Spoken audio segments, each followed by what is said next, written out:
विभा और विराज दोनों एक ही मोहल्ले में रहते थे।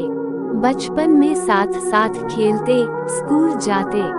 दोनों के परिवारों का आपस में प्यार भी बहुत था, इसलिए मेला देखने जाना हो, रामलीला देखनी हो या फिर कभी कभार सिनेमा जाना होता तो दोनों परिवार इकट्ठे ही जाते थे।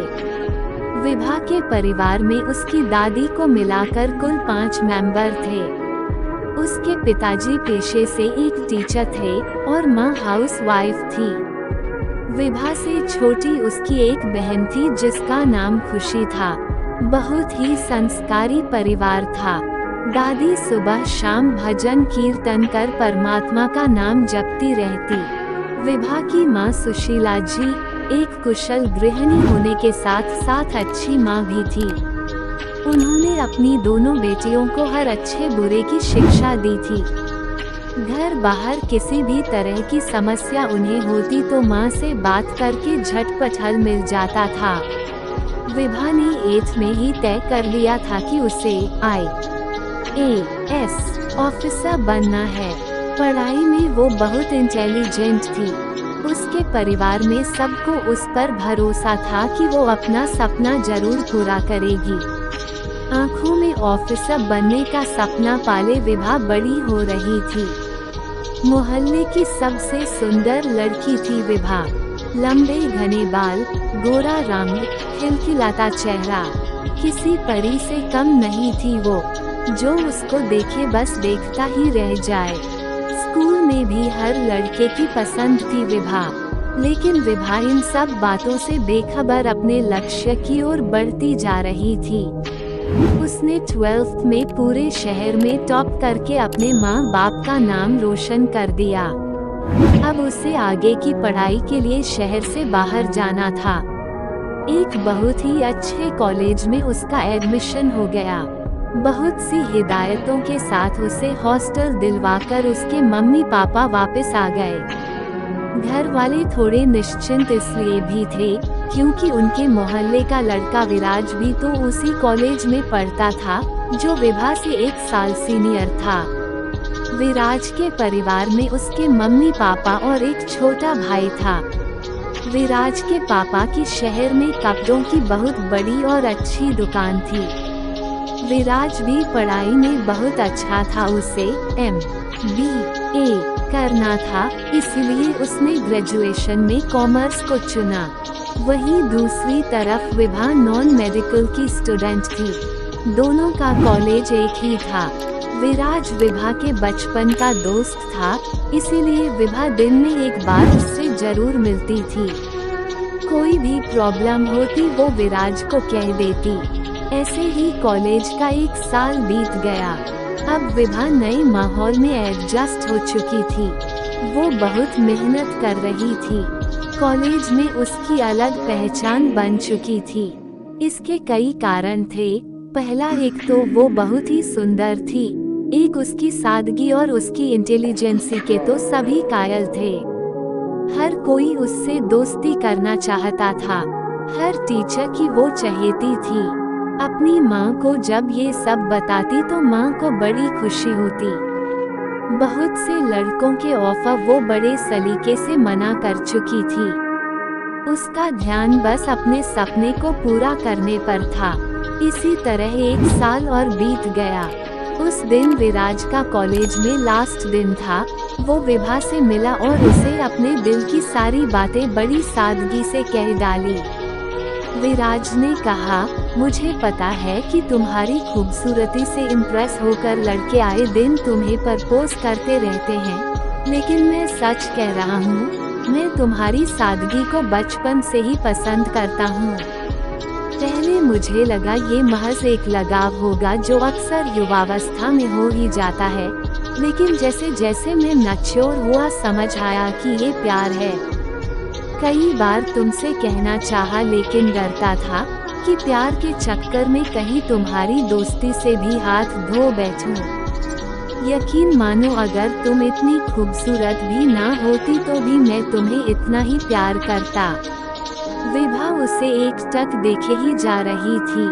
बीते सालों में न जाने कितने लड़कों को ना बोल चुकी थी, लेकिन विराज का अचानक इस तरह से अपने प्यार का इजहार करना, उसे कुछ समझ नहीं आ रहा था कि क्या कहे। फिर भी विराज को जवाब तो देना ही था। विभा ने कहा, विराज तुम बहुत अच्छे लड़के हो, तुम जिसे मिलोगे वो लड़की बहुत भाग्यशाली होगी, लेकिन तुम तो अच्छी तरह जानते हो मुझे मेरे सपने पूरे करने हैं, लाइफ में कुछ करना है। प्यार व्यार के चक्कर में पड़ गई तो कुछ नहीं कर पाऊंगी। विराज ने कहा कि कौन कहता है तुम अपने सपने पूरे ना करो, तुम वो सब करो जो करना चाहती हो। मैं अपने मन की बात तुम्हें आज भी नहीं कहता, लेकिन मुझे MBA करने लंदन जाना है। जाने से पहले तुम्हें सब कह देना चाहता था। मैं तुम्हारी हाँ का इंतजार करूँगा विभा। इतना कहकर विराज वहाँ से चला जाता है। विभा थोड़ी उदास हो जाती है, फिर सोचती है कि अगले हफ्ते घर जाऊंगी तो माँ को सब बता दूंगी। अगले हफ्ते विभा घर चली गई। अब की बार थोड़ी खोई खोई सी थी। माँ ने ये बात तुरंत भांप ली कि कोई तो बात है जो विभा बेचैन लग रही है। डिनर के बाद सब काम निपटाकर माँ बेटी छत पर चली गई। वहाँ जाकर माँ ने विभा से उसकी परेशानी का कारण पूछा तो विभा ने झट से वो सब बातें बता दी जो विराज और उसके बीच में हुई थी। विराज एक अच्छा लड़का था, घर में सभी उसे पसंद करते थे। उसकी माँ ने विभा को समझाया, अभी तुम अपनी पढ़ाई पर ध्यान दो, इसमें परेशान होने वाली कोई बात नहीं है। विराज अच्छा लड़का है, तुम दोनों सेटल हो जाओ, उसके बाद रिश्ता करने में कोई हर्ज नहीं है। देखा परखा लड़का है, परिवार भी अच्छा है। अपनी माँ को सब बताने के बाद उसके मन का बोझ हल्का हो गया। अपनी माँ को प्यार भरी झप्पी देकर वो सोने चली गई। कुछ दिनों बाद विभा को अगले सेशन के लिए कॉलेज जाना था। सारी तैयारियां करके उसके मम्मी पापा उसे हॉस्टल छोड़ने चले गए। इस साल तो विराज भी नहीं था वहाँ, इसीलिए उसके मम्मी पापा को उसकी थोड़ी चिंता हो रही थी, लेकिन अपनी बेटी की समझदारी पर विश्वास भी बहुत था। विभा को भी विराज के बिना अच्छा नहीं लग रहा था। उसने अपना पूरा ध्यान पढ़ाई पर लगा लिया, वो कोई कमी नहीं छोड़ना चाहती थी। कॉलेज का लास्ट ईयर था, वो पूरी तरह पढ़ाई में रम गई। एक दिन सोहेल नाम के लड़के की नज़र विभा पर पड़ी। वो उसकी खूबसूरती देखकर पागल हो गया। अगले ही दिन उसने विभा को प्रपोज कर दिया। विभा ने बड़े ही सलीके से उसे मना कर दिया, लेकिन अमीर घर का इकलौता साहिबजादा तो जिद पर अड़ गया कि उसे तो विभा किसी भी कीमत पर चाहिए। वो हर रोज उसे परेशान करने लगा। विभा बहुत तंग हो गई थी उसकी हरकतों से। वो परेशान रहने लगी थी। इसका असर उसकी पढ़ाई पर भी पड़ रहा था। सोहेल उसे किसी भी कीमत पर पाना चाहता था। जब वो नहीं मानी तो उसने विभा के चेहरे पर एसिड फेंकवा दिया। इस हादसे के बाद विभा की जिंदगी बदल गई। उसने जीने की उम्मीद छोड़ दी। हमेशा हंसती रहने वाली विभा की आंखों से आंसू नहीं सूखते थे। उसके परिवार से उसकी हालत देखी नहीं जाती थी। 2 साल बीत गए, लेकिन विभा तो जैसे पत्थर बन गई थी। उसका आत्मविश्वास खो चुका था। अपने आप को शीशे में देखने से डरती थी। इन्हीं सब के बीच विराज का आना हुआ।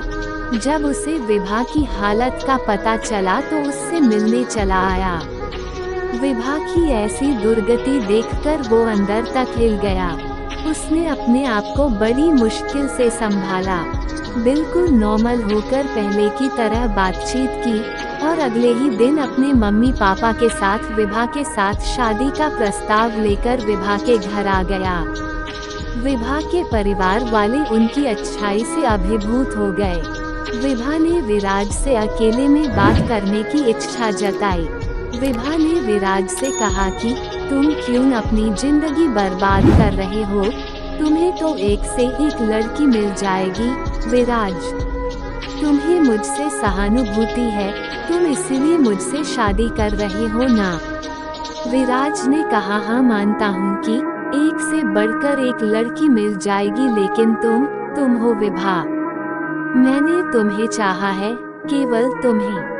मैं तुम्हें आज भी उतना ही प्यार करता हूँ जितना पहले करता था, और तुमने जो सपना देखा था वो तुम अब भी पूरा कर सकती हो। मैं तुम्हारे साथ हूँ। विभा की आंखों से आंसू बहने लगे। वो विराज के गले लगकर खूब रोई। रोते रोते कह रही थी, मैं दुनिया की सबसे खुशनसीब लड़की हूँ जो तुम जैसा हमसफर मिला। यही तो सच्चा प्रेम होता है, जो परिस्थितियाँ बदलने पर भी ना बदले, जो रंग रूप नहीं केवल मन देखे। धन्यवाद।